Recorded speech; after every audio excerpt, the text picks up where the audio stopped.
ఈ టెండర్ల కుంభకోణం, ముఖ్యమంత్రి గారు మంత్రుల మధ్య వాటాల పంచాయతీలు మనం చూస్తూ ఉన్నాం. అయితే మరికొన్ని దిమ్మెదిరిగే నిజాలు, మరికొన్ని కుంభకోణాలను ఈరోజు మీ ద్వారా ప్రజల ముందు, రాష్ట్ర ప్రజల ముందు ఉంచబోతా ఉన్నాం. అయితే నిన్న మనం చూసాం, భట్టి విక్రమార్క గారు ప్రెస్ మీట్ చూసాం. వారు మాట్లాడుతూ ఈ కొత్త పద్ధతి కాంట్రాక్ట్ సైట్ విజిట్ సర్టిఫికెట్ అనే విధానం 9E బ్లాక్లో పెట్టారు.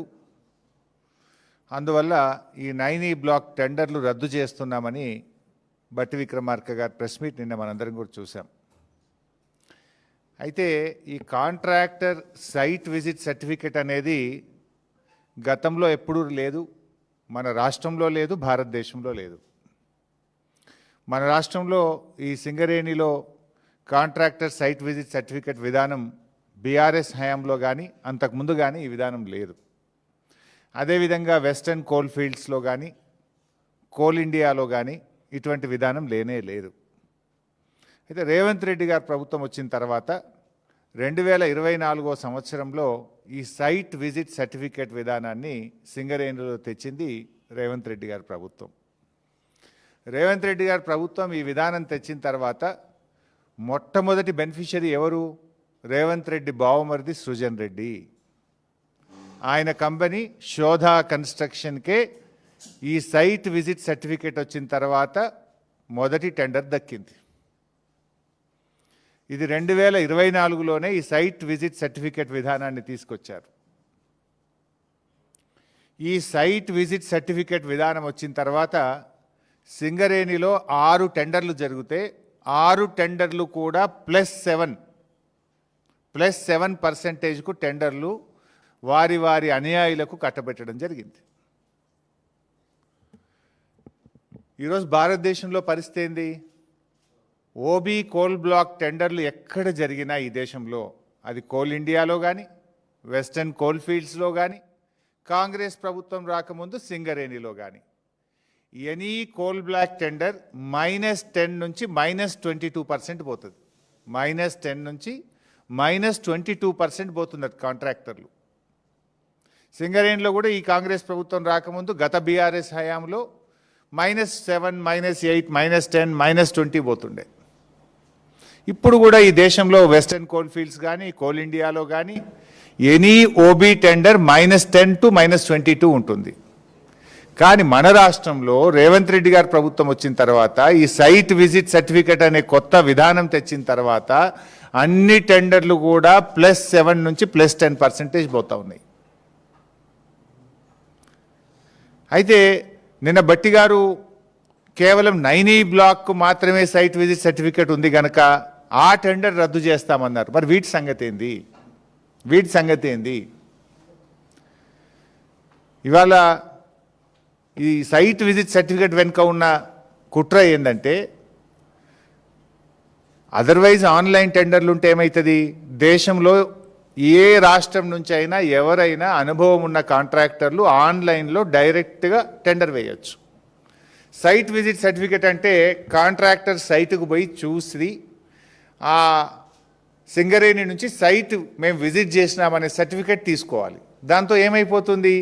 ఏ కాంట్రాక్టర్ టెండర్ వేస్తున్నాడో ముందే వీళ్ళకి తెలిసిపోయి వాళ్ళను భయభ్రాంతులకు గురి చేసి వాళ్ళను నయాన్నో భయాన్నో ఒప్పించో మెప్పించో బెదిరించో వాళ్ళను టెండర్ వేయకుండా చేయడం, టెండర్ వేస్తే వీళ్ళకి అనుకూలంగా టెండర్ వేసే విధానం. అంటే సైట్ విజిట్ సర్టిఫికేట్ ద్వారా ఎవరు టెండర్లు వేస్తున్నారో ముందుగానే తెలిసే ఒక గ్యాంగు రేవంత్ రెడ్డి ప్రభుత్వం తరఫున ఒక ఏజెంట్ని పెట్టినారు. ఆ ఏజెంటు ఎవరు టెండర్ వేస్తున్నారో తెలిసి మొత్తం రింగు చేసి +7, +10% టెండర్లు వేస్తున్నారు. గతంలో సైట్ విజిట్ సర్టిఫికేట్ లేనప్పుడు ఏమవుతుండే? ఈ దేశంలో ఎవరైనా ఎక్కడి నుంచి అయినా డైరెక్ట్గా టెండర్ వేసే అవకాశం ఉండేది. ఇప్పుడు అవకాశం లేకుండా చేసి ముందుగానే ఎవరు టెండర్ వేస్తున్నారో తెలుసుకొని నయాన్నో భయాన్నో బెదిరించో ఒప్పించో మెప్పించో వాళ్ళని టెండర్ వేయకుండా చేసి తమ అనుయాయులకు ఈ టెండర్లు కట్టబెడతా ఉన్నారు. అందుకే ఈ సైట్ విజిట్ సర్టిఫికేట్ వచ్చిన తర్వాత సింగరేణిలో జరిగిన వేల కోట్ల రూపాయల టెండర్లు +7 నుంచి +10%కు వీరు కట్టబెట్టుకున్నారు, పర్సంటేజీలు కొల్లగొడుతున్నారు. అదే పద్ధతిలో ఈ 9E బ్లాక్ చేయబోతే ఏం జరిగింది? వాటాల పంచాయతీ వచ్చి ఇవాళ రోడ్డు మీద పడ్డటువంటి పరిస్థితి మనం చూస్తున్నాం. అయితే ఈ సైట్ విజిట్ సర్టిఫికేట్ మీద దేశవ్యాప్తంగా అనేక కంప్లైంట్స్ వచ్చినాయి. ఇది ఎక్కడిది? వెస్టర్న్ కోల్ ఫీల్డ్స్లో లేనిది, కోల్ ఇండియాలో లేనటువంటిది. కోల్ ఇండియా ఈజ్ మదర్ అన్నట్టు వీటన్నిటికీ. అక్కడ లేనటువంటి విధానం ఇక్కడ ఎందుకు పెడతా ఉన్నారు అని అనేక కంప్లైంట్స్ కూడా వచ్చినాయి. సరే, ఇది ఈ విధానం తెచ్చి ఈ రకంగా వీళ్ళు ఏ రకంగా కొల్లగొడుతున్నారో మనం స్పష్టంగా ఈరోజు నేను ఆధారాలు కూడా నా దగ్గర ఉన్నాయి, అన్ని ఆధారాలు కూడా బయట పెడతాను. ఇలా రెండవ కోణం ఉంది. రెండవ కోణం ఏంటంటే, గతంలో ఇదే సింగరేణిలో బీఆర్ఎస్ ప్రభుత్వ హయాంలో టెండర్లు జరిగి -10, -20 ఉన్న టెండర్లు కొన్ని ఉన్నాయి. అవి ఇప్పుడు రద్దు చేసి అదే కాంట్రాక్టర్కు వారి అనుయాయులకు ఇప్పుడు మళ్ళీ రింగ్ చేసి +7%తో టెండర్లు కట్టబెడతా ఉన్నారు. అది చేస్తే ఇప్పుడు -10 +7 అంటే 17% డిఫరెన్స్. గతంలో బీఆర్ఎస్ హయాంలో ఇటువంటి విధానం లేక కాంపిటేటివ్ మెథడ్లో టెండర్లు జరిగినాయి. ఆ టెండర్లను రద్దు చేసి వీళ్ళంతా కూడా కూడబలుక్కొని అదే కాంట్రాక్టర్లకు ఆ కంపెనీ పేరు మీద కాకుండా వాళ్ళ సిస్టమ్ కన్సర్న్ వాళ్ళ అనుయాయులకు ఈరోజు +7 మీద టెండర్లు కట్టబెట్టి కమిషన్లు కొల్లగొడతా ఉన్నారు. ఉదాహరణకు నేను కొన్ని చెప్తాను. ఇప్పుడు గతంలో వెంకటేష్ ఖని అనే టెండర్ బీఆర్ఎస్ హయాంలో మైనస్ టెండర్ ఉండే. ఇప్పుడు వీళ్ళు 2025లో దాన్ని రీటెండర్ చేసి మళ్ళీ ప్లస్లో అప్పగట్టారు. అట్లనే ఎస్ఆర్పి OC2 శ్రీరాంపూర్ గతంలో మైనస్ టెండర్ ఉండే. ఇప్పుడు ఆ మైనస్ టెండర్ను రద్దు చేసి మళ్ళీ టెండర్ నిర్వహించి ప్లస్ టెండర్ కుమ్మక్కి చేసి రింగు చేసి సైట్ విజిట్ సర్టిఫికెట్ పెట్టి వారి అనుయాయులకు కట్టబెట్టే ప్రయత్నం చేస్తున్నారు. అట్లనే ఎస్ఆర్పి OC2 ఎక్స్పాన్షన్ 2025 ఇది టెండర్ ఇప్పటికి 3 సార్లు వాయిదా వేసిండ్రు. ఇది కూడా కట్టబెట్టడానికి ఇంకా డీల్ సెటిల్ కాక వాయిదాలు వేసుకుంటూ ఇప్పుడు వాళ్ళ అనుయాయులకు కట్టబెట్టే ప్రయత్నం చేస్తున్నారు. ఇది గతంలో జరిగిన టెండర్లను రద్దు చేసి తిరిగి తమ అనుయాయులకు రింగ్ చేసి కోట్లాది రూపాయల కమిషన్లు మాట్లాడుకొని టెండర్లు కట్టబెడుతున్నటువంటి పరిస్థితి. ఇంకో మూడవ కోణం ఉంది ఇందులో. గతంలో సింగరేణి ఏం చేసేదంటే డీజిల్ బల్క్గా IOC నుంచి ప్రభుత్వ రంగ సంస్థల నుంచి, ఇది కూడా ఒక కేంద్ర ప్రభుత్వ రంగ రాష్ట్ర ప్రభుత్వ రంగ సబ్సిడరీ సంస్థ, డైరెక్ట్గా డీజిల్ తీసుకొచ్చి కాంట్రాక్టర్లకు డీజిల్ వాళ్ళు సరఫరా చేసి పని మాత్రమే చేయించుకునేవాళ్ళు.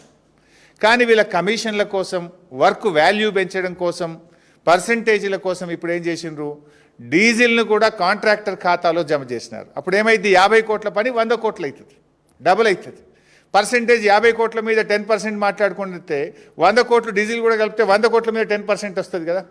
కమిషన్ల కోసం సింగరేణి ఇచ్చేటువంటి డీజిల్ విధానాన్ని రద్దు చేసి దాన్ని కాంట్రాక్టర్ ఖాతాలో జమ జరిపి ఈరోజు పెద్ద ఎత్తున పర్సంటేజీలు కొల్లగొట్టే కొత్త విధానాన్ని కూడా రేవంత్ రెడ్డి ప్రభుత్వం తీసుకొచ్చింది. ఇన్ఫ్యాక్ట్ దీనివల్ల సింగరేణికి బాగా లాస్. ఎప్పుడైనా కాంట్రాక్టర్కి బిల్లు చెల్లించినప్పుడు 18% GST కట్టాల్సి ఉంటుంది. నువ్వు 50 కోట్లు పని చేస్తే 50 కోట్ల మీదనే నీకు GST కట్టాలి. ఇప్పుడు డీజిల్ కూడా కలిపితే ఏమవుతుంది, అది డబుల్ రేట్ అవుతుంది, 100 కోట్లు అవుతుంది 50 కోట్ల పని. ఇప్పుడు 100 కోట్ల మీద GST కడితే సింగరేణి సంస్థకు నష్టం కదా. అంటే ఈ రకంగా సంస్థకు నష్టమైనా సరే మాకు కమిషన్లు పెరగాలి, మాకు కమిషన్లు వస్తే చాలు అని చెప్పి ఈ కొత్త డీజిల్ విధానాన్ని కూడా తీసుకొచ్చి ఇటు సంస్థకు నష్టం చేస్తున్నారు, మరోవైపు వీళ్ళు కమిషన్లు కొల్లగొడుతున్నటువంటి పరిస్థితి. ఇదంతా కూడా ఎవరి కన్సర్న్లో జరుగుతుంది, ముఖ్యమంత్రి గారి దగ్గరి సన్నిహితుడు, ఆయన సమీప బంధువు కనుసన్నల్లోనే ఇదంతా జరుగుతూ ఉంది. ఎవరికి టెండర్ రావాలన్నా, ఎవరికి సైట్ విజిట్ సర్టిఫికెట్ రావాలన్నా ఆయన ఆజ్ఞ లేనిదే సర్టిఫికెట్ రాదు, టెండర్ దక్కదు. ఒక రింగ్ లీడర్, ఒక గ్యాంగ్ లీడర్ని పెట్టినారు. ఒక్కొక్క దానికి ఒక గ్యాంగ్ లీడర్. సింగరేణికి కూడా ఒక గ్యాంగ్ లీడర్ని పెట్టి ఇలా ఆయన కనుసన్నల్లో ఇక్కడ సైట్ విజిట్ సర్టిఫికెట్లు, టెండర్లు దక్కించుకునేటువంటి విధానాన్ని ఇలా ఈ ప్రభుత్వం, రేవంత్ రెడ్డి ప్రభుత్వం తీసుకొచ్చింది. ఇలా నేను ఒకటి అడుగుతా ఉన్నా, చీటికి మాటికి సిట్ అంటున్నావు కదా, చీటికి మాటికి ఎంక్వైరీలు అంటున్నావు కదా, నేను ఇంత ఓపెన్గా ఫ్యాక్ట్స్ బయట పెడుతున్నా. నీకు నిజాయితీ ఉంటే, దమ్ము ఉంటే దీన్ని CBI విచారణకు ఆదేశించు. అన్ని సాక్ష్యాలతో సహా నేను సిబిఐకి అందించడానికి సిద్ధంగా ఉన్నా. ఇప్పుడు కిషన్ రెడ్డి గారు కోల్ ఇండియా మినిస్టర్. ఇలా కేంద్ర ప్రభుత్వంకు సింగరేణిలో 49% వాటా ఉంది. కిషన్ రెడ్డి గారు ఇవాళ రేవంత్ రెడ్డితో బీజేపీకి అక్రమ సంబంధం లేకపోతే, రేవంత్ రెడ్డి బీజేపీల మధ్య చీకటి ఒప్పందం లేకపోతే వెంటనే దీని మీద సిబిఐ విచారణకు ఆదేశించాలని నేను బీజేపీ పార్టీని, కిషన్ రెడ్డి గారిని నేను డిమాండ్ చేస్తూ ఉన్నా. మీరు కుమ్మక్కు కాకపోతే ఆదేశించండి, మీరు సిబిఐ విచారణకు ఆదేశించండి. నా దగ్గర ఉన్న అన్ని ఆధారాలు తెచ్చి నేను సిబిఐకి ఇవ్వడానికి సిద్ధంగా ఉన్నా. నేను చెప్పిన ప్రతి విషయం మీద కూడా నా దగ్గర ఆధారం ఉంది. అందుకే ఇవాళ మీరు ఇంకోటి గమనిస్తే 2 సంవత్సరాల నుంచి సింగరేణికి ఒక పర్మనెంట్ సిఎండి లేడు. వీళ్ళ అడుగులకు మడుగులొత్తే విధంగా, వీళ్ళ అరాచకాలను చేసుకునే విధంగా ఇన్ఛార్జ్ ఎండీలను పెట్టి అడ్డగోలు వ్యవహారాలు ఇవాళ సింగరేణిలో నడిపిస్తూ ఉన్నారు. జనరల్గా సింగరేణికి ఒక సీనియర్ మోస్ట్ ఐఏఎస్ అధికారిని, ఒక స్పెషల్ చీఫ్ సెక్రటరీ ర్యాంక్, ఒక ప్రిన్సిపల్ సెక్రటరీ ర్యాంక్లో ఉండే సీనియర్ అధికారులను సింగరేణి సీఎండీగా పెడుతూ ఉంటారు. కానీ ఈ ప్రభుత్వం వచ్చిన 2 ఏళ్ల నుంచి సింగరేణికి రెగ్యులర్ సీఎండీఏ లేడు, ఒక రెగ్యులర్ జేఎండీ లేడు, రెగ్యులర్ డైరెక్టర్లు లేరు. ఇన్ఛార్జీలను పెట్టి ఈ అడ్డగోలు వ్యవహారాలకు తెరలేపినారు. తమ యొక్క అడ్డగోలు వ్యవహారాలు, తమ పర్సంటేజీలు, తమ చీకటి ఒప్పందాలు, కాంట్రాక్టర్లు దక్కించుకోవడానికి వీళ్ళు ఇన్ఛార్జీల పాలన కొనసాగిస్తూ ఇదంతా కూడా చేస్తూ ఉన్నారు. ఎందుకు లేరని నేను అడుగుతా ఉన్నా. నేను భట్టి గారిని అడుగుతా ఉన్నా, భట్టి గారు ఈ సైట్ విజిట్ సర్టిఫికెట్ మీరు లేదని చెప్పి 9E బ్లాక్ను రద్దు చేసినారు కదా, మరి సైట్ విజిట్ సర్టిఫికెట్ పేరు మీద జరిగిన అన్ని టెండర్లు రద్దు చేయాలని చెప్పి నేను డిమాండ్ చేస్తూ ఉన్నా. దీని మీద వెంటనే సిబిఐ విచారణ ఆదేశించాలని నేను డిమాండ్ చేస్తూ ఉన్నా. ఈ సైట్ విజిట్ సర్టిఫికేట్ విధానాన్ని సింగరేణిలో శాశ్వతంగా రద్దు చేయాలని చెప్పి నేను డిమాండ్ చేస్తూ ఉన్నా. ఈ డీజిల్ విధానం తెచ్చి కమిషన్లు కొల్లగొట్టే ఈ కొత్త విధానాన్ని రద్దు చేయాలని మేము డిమాండ్ చేస్తూ ఉన్నాం. సింగరేణికి ఒక నిజాయితీ కలిగిన ఒక ఉన్నత అధికారిని సీఎండీగా శాశ్వత ప్రాతిపదికన నియమించాలని చెప్పి కూడా ఈరోజు మేము డిమాండ్ చేస్తూ ఉన్నాం. మరి అదేవిధంగా నేను గతంలో కూడా ఒకసారి చెప్పిన, ఈ సింగరేణి సంగతి ఏమో ఇట్లా ఉన్నది. గతంలో ఈ క్యాబినెట్ ఒక దండుపాలెం మూట అని చెప్పి నేను ఆరోపిస్తే నా మీద ఈ మంత్రులంతా కూడా విరుచుకపడ్డారు నా మీద. ఇప్పుడు నేను అడుగుతున్నా, మీ దండుపాలెం మూట కాకపోతే ఏంది? మీరే బయటపడుతున్నారు కదా, తన్నుక సస్తున్నారు కదా. ఇప్పుడు ఈ 9E బ్లాక్ టెండర్లలో ముఖ్యమంత్రి వర్సెస్ భట్టి గారు వర్సెస్ కోమటిరెడ్డి కదా, ముగ్గురు దండుకుంటేనే కదా ఇదంతా విషయం బయటకు వచ్చింది. ఇలా బొగ్గు టెండర్లలో, సింగరేణి టెండర్లలో రేవంత్ రెడ్డి గారు వర్సెస్ భట్టి గారు వర్సెస్ కోమటిరెడ్డి గారు. నాకు దక్కాలంటే నాకు దక్కాలి, నా మనుషులకు దక్కాలంటే నా మనుషులకు దక్కాలని ముగ్గురు మధ్య వాటాల పంచాయతీ కాకపోతే ఏంది ఇది? పాపం మధ్యలో ఐఏఎస్ అధికారులు, జర్నలిస్టులు బలిపశువులు అయిపోయినారు. మీ వాటాల పంచాయతీకి, మీ టెండర్ల పంచాయతీకి, మీ కాంట్రాక్టర్ల పంచాయతీకి ఐఏఎస్ అధికారులను ఎందుకు బలి చేస్తున్నారు? జర్నలిస్టులను ఎందుకు బలి చేస్తున్నారు? మీరు తన్నుక సచ్చింది నిజం, వాటాల కోసం కొట్టుకున్నది నిజం, నాకంటే నాకు టెండర్ అని చెప్పి తన్నుకున్నది నిజం. దీంట్లో జర్నలిస్టులు ఏం పాపం చేసిండ్రు? ఇది ముగ్గురు దన్నుకున్నారు. గతంలో మీరు చూశారు డెక్కన్ సిమెంట్స్ యజమానిని ముఖ్యమంత్రి గారి ఇంటికి ఎదురుగా గెస్ట్ హౌస్లో తుపాకీ పెట్టి వసూలు చేసిండ్రు అని స్వయంగా కేబినెట్ మంత్రి గారి కుమార్తె చెప్పారు. అది ఎవరు చేసిండ్రు? ముఖ్యమంత్రి గారికి అత్యంత సన్నిహితుడు రోహిన్ రెడ్డి గారు చేసిండ్రు అని చెప్పి మంత్రి గారి కుమార్తె చెప్పింది. అంటే మీరు అక్కడేం జరిగింది? ముఖ్యమంత్రి వర్సెస్ కొండా సురేఖ గారు. ఏం పంచాయతీ? వ్యాపారవేత్తల దగ్గర తుపాకులు పెట్టి బెదిరించిన, వసూలు చేసిన డబ్బుల్లో వాటా పంచాయతీ. అక్కడేమో డెక్కన్ సిమెంట్స్ యాజమాని ఇచ్చిన డబ్బుల్లో వాటాల పంచాయతీతోని ముఖ్యమంత్రికి దేవాదాయ శాఖ, అటవీ శాఖ మంత్రి మధ్యలో పంచాయతీ చూశాం. మరో పంచాయతీ టెండర్ల పంచాయతీ. సమ్మక్క సారక్క మేడారం టెండర్లలో దేవాదాయ శాఖ టెండర్లు పిలిచి టెండర్లు ఫైనల్ చేస్తే తనకు దక్కలేదని, పొంగులేటి గారి కంపెనీకి దక్కలేదని టెండర్లే రద్దు చేసి దేవాదాయ శాఖ నుంచి ఆ టెండర్ల విధానాన్ని R&B శాఖకు బదిలీ చేసి టెండర్లు దక్కించుకున్నది పొంగులేటి గారి కంపెనీ కాదా?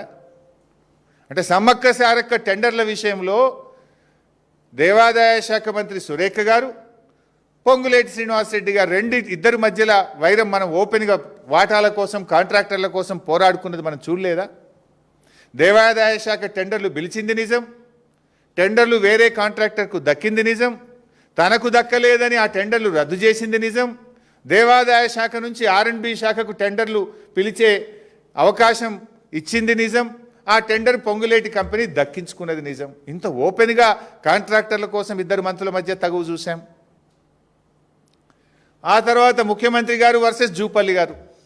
నా అల్లునికి కావాలంటే నా కొడుకు కావాలి, అదేమంటారు చూడు, హాలోగ్రామ్ టెండర్ సీల్. హాలోగ్రామ్ టెండర్లలో అల్లుడికి కావాలని మంత్రిగా, కొడుకు కావాలని మంత్రి గారు, అల్లుడికి కావాలని ముఖ్యమంత్రి గారు. ఇద్దరి మధ్య పంచాయతీ ఎక్కడికి పోయింది? పాపం ఒక నిజాయితీ గల అధికారి, ఒక IAS అధికారి బలైపోయిన పరిస్థితి. ముఖ్యమంత్రి గారు వర్సెస్ ఎక్సైజ్ మంత్రి గారు, హాలోగ్రామ్ టెండర్ల పంచాయతీ. మొన్న చూసినాం, కోమటిరెడ్డి గారిది కూడా చూసినాం. అరే నేను అసెంబ్లీలోనే చెప్పినా, ఇక ఒక్క సినిమాకు కూడా అనుమతి ఇచ్చేదే లేదు, ప్రివ్యూ షో లేదు, రేట్లు పెంచేది లేదు, నేను సంతకం పెట్టకుండానే జీవోలు వస్తున్నాయని ఆయనే బహిరంగంగా చెప్పిండు. వీడియోలు మనందరం చూసినాం. అంటే సినిమాలకు ప్రివ్యూ షోలు, రేట్లు పెంచుకునే దాంట్లో వాటాల పంచాయతీ. ముఖ్యమంత్రి వర్సెస్ కోమటిరెడ్డి గారు. ఇది నేను చెప్పలే, కోమటిరెడ్డి గారే చెప్పిండ్రు. ఏం జరుగుతుంది రాష్ట్రంలో? ప్రజలు గమనిస్తున్నారని. టెండర్ల పంచాయతీ, వాటాల పంచాయతీ, కమిషన్ల పంచాయతీ, బెదిరించి సంపాదించుకున్న డబ్బులు పంచుకోవడంలో పంచాయతీ. What's happening in the state? ప్రజలు మీరు ఇచ్చిన 6 గ్యారెంటీలు చూసి కదా మిమ్మల్ని గెలిపించింది. 6 గ్యారెంటీలు అటకెక్కినాయి, వాటాల పంచాయతీలు ముందుకు వచ్చినాయి. వాటాల కోసం తనకదస్తున్నారు మీరంతా. అరే మొన్న చూసినాం కదా, ఆయన పేరేంది, మన AICC నాయకులు సంపత్ కుమార్ గారు డైరెక్ట్ కాంట్రాక్టర్నే బెదిరించేసిండు. 8 కోట్లు ఇస్తావా అని పేపర్లలో చదివినాం మనం. 8 కోట్లు ఇచ్చేదాకా కాదు అని వాళ్ళను కొట్టుడు, బండ్లు గుంజుకునుడు. కాంట్రాక్టరే స్వయంగా పోలీస్ డిపార్ట్మెంట్కు కంప్లైంట్ ఇచ్చిండు కదా. ఏది యాక్షన్? ఏది సిట్? ఏది? మా జర్నలిస్టులను వేధించడానికి సిట్టు, ప్రతిపక్ష పార్టీ BRSను వేధించడానికి సిట్ల మీద సిట్లు, కమిషన్ల మీద కమిషన్లు. మరి వీటి మీద సిట్లేవి, కమిషన్లేవి? నేను అడుగుతున్న, కాకీ బుక్ అందరికీ సమానమే అని నీతులు చెప్పే DGP శోధర్ రెడ్డి గారు, మీ కాకీ బుక్ కాకెత్తుకపోయిందా? ఎక్కడ పోయింది? కాంట్రాక్టర్ డైరెక్ట్గా పోలీస్ స్టేషన్లో కంప్లైంట్ ఇస్తే ఇప్పటికి ఎందుకు అరెస్ట్లు అయితే లేవు? ఏమైంది కాకీ బుక్కు? సజ్జనార్ బాగా మాట్లాడినావు కదా, మొన్న జర్నలిస్టులను బెదిరించినావు కదా. ఎమర్జెన్సీ ఉంటే మీరు ఇక్కడ ఉంటారా, నేను మీతో మాట్లాడతానా, మీరంతా జైల్లో ఉంటారని జర్నలిస్టులనే బెదిరించే ధోరణితో మాట్లాడినావు కదా. ఏమైంది నీ రూల్ బుక్కు? సజ్జనార్, నీకు ఇవేం కనబడతలేవా? నేను అడుగుతా ఉన్నా. ఇది ఒక దండుపాలెం ముఠా తయారైపోయింది. రాష్ట్రం పరువు తీస్తూ ఉన్నారు మీరు. Telangana the best state in the country అని కేసీఆర్ గారు చూపించారు. పెట్టుబడులకు స్వర్గధామంగా కేసీఆర్ గారు చూపించారు. అద్భుతమైన పురోగతి సాధించింది తెలంగాణ రాష్ట్రం కేసీఆర్ గారి నాయకత్వంలో. మీరు వచ్చిన తర్వాత వాటాల పంచాయతీలు, కాంట్రాక్టుల పంచాయతీలు, బెదిరింపులు, భూ కబ్జాలు, దీంట్లో మీరు ప్రగతి సాధిస్తూ ఉన్నారు. ప్రజలు అన్నీ గమనిస్తున్నారు. ఇంకో మాట వచ్చింది మొన్న మీడియాలో, రేవంత్ రెడ్డి తెలియకుండానే సిట్టేసిండ్రు. అంటే రేవంత్ రెడ్డే హోమ్ మినిస్టరు, రేవంత్ రెడ్డే ముఖ్యమంత్రి, రేవంత్ రెడ్డి తెలియకుండా సిట్టు పడుతుందా? ఎట్లొచ్చింది ఆ సిట్టు? ఒకవేళ రేవంత్ రెడ్డి తెలియకుండా సిట్టే వస్తే ముఖ్యమంత్రిగా యు ఆర్ ఫెయిల్. ముఖ్యమంత్రిగా నువ్వు ఫెయిల్. నీకు పాలన మీద పట్టు లేదు, నీకు పరిపాలన మీద పట్టు తప్పింది. నువ్వు ముఖ్యమంత్రిగా పనికిరావు ఆ కుర్చీకి. నీకు తెలియకుండా సిట్ వచ్చింది నిజమే అయితే నువ్వు ముఖ్యమంత్రిగా కుర్చీకి పనికిరావు. You are failed to administer the state. మీరేమన్నా సర్కార్ నడుపుతున్నారా, సర్కస్ నడుపుతున్నారా? ముఖ్యమంత్రి తెలియకుండానే సిట్ వస్తుందా?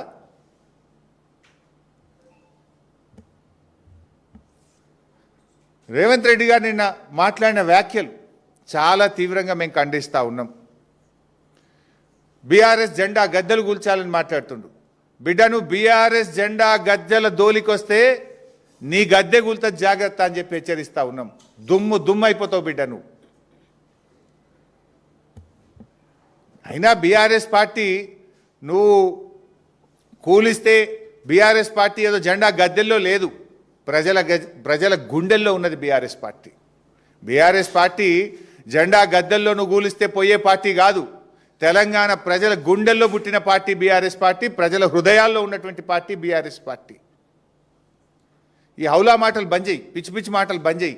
6 గ్యారంటీల మీద దృష్టి పెట్టు. నిన్న కేబినెట్ మీటింగ్ జరిగింది. రాష్ట్రంలో రైతులు ఆశగా ఎదురు చూసినారు. సంక్రాంతికే నువ్వు రైతు బంధు ఇస్తామని ఎదురు చూశారు యాసంగి పంటకు. సరే సంక్రాంతికి ఇయ్యలేదు, నిన్న కేబినెట్ మీటింగ్లోనైనా రైతు బంధు ఇస్తావేమోనని ఎదురు చూసిన రైతులకు నిరాశ మిగిలింది. అరేగా ఎరువుల కొరత ఉంది, దాని మీద ఏమైనా కేబినెట్ మాట్లాడుతుందేమో అనుకున్నాం. రైతు బంధు గురించి ఒక ప్రకటన వస్తుందని ఎంతో ఆశగా ఎదురు చూశారు రైతులు. కానీ మేడారంలో జరిగిన కేబినెట్ మీటింగ్లో రైతు బంధు ఊసే లేదు, ఎరువుల కొరత గురించి చర్చే లేదు, పిల్లల ఫీజు రియంబర్స్మెంట్ గురించి ఇలా 20 లక్షల మంది పిల్లల జీవితాలతో ఆడుకుంటున్నాడు.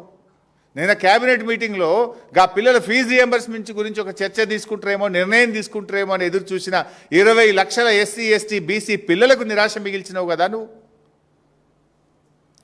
అయినా ఎన్టీఆర్ గురించి నువ్వు మాట్లాడుతున్నావు. అసలు ఎన్టీఆర్ గారు ఆ పార్టీ ఎప్పుడు పుట్టిందండి? రాహుల్ గాంధీ మన ముఖ్యమంత్రి అంజయ్య గారిని, రాజీవ్ గాంధీ గారు మన ముఖ్యమంత్రి అంజయ్య గారిని అవమానిస్తే కదా తెలుగువారి ఆత్మగౌరవ నినాదంతో పుట్టింది ఆనాడు తెలుగుదేశం పార్టీ. ఇదే కాంగ్రెస్ పార్టీ ప్రధానమంత్రి రాజీవ్ గాంధీ గారు మన ముఖ్యమంత్రి అంజయ్య గారిని అవమానిస్తే ఆ రోజు తెలుగుదేశం పార్టీ పుట్టింది. తెలుగుదేశం పుట్టుకనే కాంగ్రెస్ వ్యతిరేకంగా. ఎన్టీఆర్ గారు ఆనాడు కాంగ్రెస్ పార్టీకి వ్యతిరేకంగా జాతీయ స్థాయిలో నేషనల్ ఫ్రంట్ నెలకొల్పిండు కదా. కాంగ్రెస్ భూస్థాపితమే నా లక్ష్యమని ఎన్టీఆర్ గారు ప్రతినబూనిండు కదా. నిజంగా కాంగ్రెస్ భూస్థాపితమైతే ఎన్టీఆర్ గారి ఆత్మశాంతి చేకూరుతుంది. నీకు అంత ప్రేమ ఉంటే పోయి తెలుగుదేశంలో ఉండను, ఎందుకు కాంగ్రెస్లోకి వచ్చినావు? నువ్వు ద్రోహివి నిజంగా చెప్పాలంటే. ఇవాళ తెలుగుదేశం నుంచి బయటకు వచ్చి నువ్వు ద్రోహం చేసినావు కాంగ్రెస్ తెలుగుదేశానికి. ఇవాళ నువ్వు ఎన్టీఆర్ గురించి మాట్లాడే అర్హత ఉందా? ఎన్టీఆర్ జీవితం అంతా కాంగ్రెస్ వ్యతిరేకంగా పోరాడిండు. గల్లీ నుంచి ఢిల్లీ దాకా కాంగ్రెస్ వ్యతిరేకంగా పోరాడిండు. ఆ ఎన్టీఆర్ గారు ఎప్పుడు ఆత్మశాంతి చేకూరుతుందంటే కాంగ్రెస్ ఈ రాష్ట్రంలో భూస్థాపితమైతే ఎన్టీఆర్ గారి మనశ్శాంతి జరుగుతుంది. సో ఇప్పటికైనా నువ్వు ఏది పడుతుంది, ఎక్కడ పోతే ఏ రోడ్డు కాడ ఖమ్మంలో పోతే ఏదో 4 ఓట్లు వస్తాయని చెప్పి తెలుగుదేశం జెండాలతో నువ్వు మీటింగ్లో మాట్లాడుతున్నావు. ఇలా అసలు నువ్వు ఉన్నది కాంగ్రెస్లా, తెలుగుదేశం ఎవరితో ఉన్నది? ఈరోజు కేంద్రంలో బీజేపీ ప్రభుత్వంతో ఉన్నది తెలుగుదేశం పార్టీ. మరి కాంగ్రెస్ దేశం మొత్తం బీజేపీ వ్యతిరేకంగా పోరాడుతుంది. నువ్వు ఎవరితో కలిసి పనిచేస్తున్నావు? BJP TDP is one. ఇలా కేంద్రంలో అధికారం పంచుకుంటున్నారు, రాష్ట్రంలో బీజేపీ టీడీపీ అధికారం పంచుకుంటున్నారు. ఆ టీడీపీతో నువ్వు అంటగాగడం అంటే బీజేపీతో అంటగాగడమే కదా, బీజేపీతో నువ్వు సంబంధం పెట్టుకోవడమే కదా. అంటే నువ్వు ఏ రకంగా మాట్లాడుతున్నావు? అసలు నువ్వు తెలుగుదేశంను పోరాడిందే కాంగ్రెస్ వ్యతిరేకంగా, ఆ తెలుగుదేశం గురించి మాట్లాడుతావు. ఆ తెలుగుదేశం ఈరోజు బీజేపీతో అంటగాగుతున్నది. మరి ఆ బీజేపీతో నువ్వు ఇలా అక్రమ సంబంధం పెట్టుకునే విధంగా అక్రమంగా అన్యాయంగా నువ్వు మాట్లాడుతున్నటువంటి పరిస్థితి. ఇలా సిచ్యువేషన్ ఎట్లయిపోయిందంటే రాష్ట్రంలో ఈ అవుట్సోర్సింగ్ కాంగ్రెస్ అవుట్సోర్సింగ్ సీఎంకు అసలైన కాంగ్రెస్ వాదుల మధ్య ఇలా పచ్చగడ్డి వేస్తే బగ్గుమనేటువంటి పరిస్థితి ఏర్పడ్డది. పాలించమని ప్రజలు అవకాశం ఇస్తే దోపిడీ సొమ్ము కోసం ఇవాళ కొట్టుకుంటా ఉన్నారు. ఇవాళ ప్రజలను, ఈ రాష్ట్రాన్ని, పాలనను గాలికి వదిలేసినటువంటి పరిస్థితి ఉంది. సో మళ్ళీ మేము ఫైనల్గా డిమాండ్ చేసేది ఒక్కటే, భట్టి గారు 9 టెండర్లు రద్దు చేశారు, సంతోషం. మరి ఏ విధానం కోసం మీరు రద్దు చేశారు? సైట్ విజిట్ సర్టిఫికెట్ అనే విధానం తప్పు అనే దాని మీద మీరు రద్దు చేసిండ్రు. ఆ విధానంతో ఇప్పటికీ 6 టెండర్లు జరిగినాయి, 6 కూడా ప్లస్ టెండర్లు అయినాయి. అన్ని టెండర్లు రద్దు చేయండి, సైట్ విజిట్ సర్టిఫికెట్ను రద్దు చేయండి, మొత్తం వ్యవహారం మీద వెంటనే సిబిఐ విచారణకు ఆదేశించాలని నేను కేంద్ర మంత్రి కిషన్ రెడ్డి గారిని డిమాండ్ చేశాను. ప్రజలు అన్ని విషయాలు గమనిస్తున్నారు. భట్టి గారు కూడా నిర్భయంగా దాని వెనుక ఎవరున్నారో ఆయన బయట పెట్టాలని చెప్పి నేను డిమాండ్ చేస్తూ ఉన్నాను. భట్టి గారు ఇలా ఇంకొక విషయం కూడా మనకు చాలా ఆశ్చర్యకరంగా ఈ రాష్ట్రంలో మనం చూస్తున్నాం ఏంటంటే, ఒకరేమో వైఎస్ రాజశేఖర రెడ్డి గారికి నేను వీర విధేయుణ్ణి అంటున్నారు, ఇంకొకరేమో చంద్రబాబు నాయుడు గారికి నేను పరమ భక్తుణ్ణి అని చెప్పుకుంటున్నారు. ఒక ఆయన సీఎం, ఇంకొక ఆయన డిప్యూటీ సీఎం. ఆ ఇద్దరూ ఈ తెలంగాణ రాష్ట్ర ఏర్పాటుకు వ్యతిరేకంగా ఉన్న వాళ్ళే కదా. ఇద్దరూ తెలంగాణ, ఒక ఆయన సిగరెట్టా బీడియా అని మాట్లాడిండు, ఒక ఆయన చివరి నిమిషంలో కూడా తెలంగాణ రాష్ట్ర ఏర్పాటును అడ్డుకోవడానికి ప్రయత్నం చేసిండ్రు. సో ఇవాళ ప్రజలు అన్ని విషయాలు కూడా గమనిస్తూ ఉన్నారు. ఏంది వీళ్ళు ఏం చేస్తున్నారు, ఏం మాట్లాడుతున్న విషయాన్ని కూడా గమనిస్తున్నారు. భట్టి గారు కూడా ఆయన ఈ మొత్తం వ్యవహారం వెనుక ఎవరున్నారు ఏంటి అన్ని విషయాలు బయట పెడతా ఉన్నారు. నిర్భయంగా ఆయన బయట పెట్టాలని చెప్పి కూడా మేము కోరుతా ఉన్నాం. బయట పెట్టకపోతే మళ్ళీ మీ మధ్య వాటాల మధ్య సయోధ్య కుదిరిందని ప్రజలు భావించే అవకాశం ఉంటుంది.